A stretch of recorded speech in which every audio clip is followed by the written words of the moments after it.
म चाहिँ बोतल बेच्न जाँदैछु हामी चाहिँ बोतल बेच्नलाई रेडी हुँदैछौँ है त अब पैसा कहाँ जान्छ भने ब्याग मेन कुरा ब्याग चाहिँ बोक्नु पर्यो है सामान लिन जाने हो उहाँ गयो भने फेरि पैसा तिर्नुपर्छ ब्यागको पनि सो झोला बोकेर गएपछि अब चाहिँ हामी जान्छौँ यो चाहिँ बोतल हो यो चाहिँ बेच्न जाने है त हेर्नुहोस् यसरी बोकेर हिँड्छन्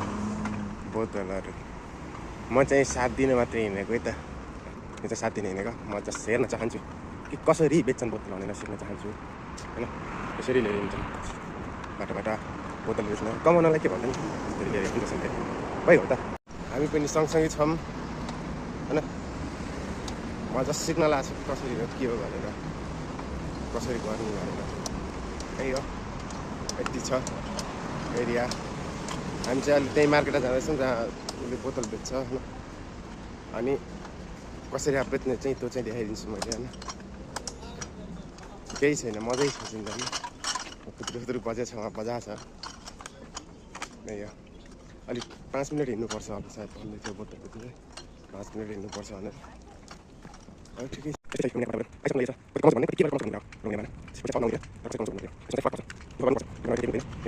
फाइनली आइसक्यो होइन यो चाहिँ हाम्रो कफ लाइन हो बुकारिसको है त बुकारिसको कफ लाइन हो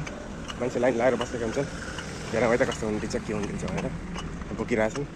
गाडीहरू यहाँ छन् होइन यस्तो हुँदो रहेछ मान्छे चाहिँ लाइनमा खडा छन् यहाँ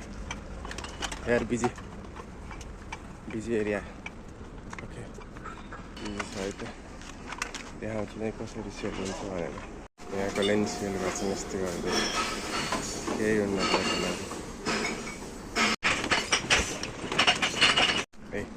बेचेर चाहिँ कफलाइनतिर छिर्दै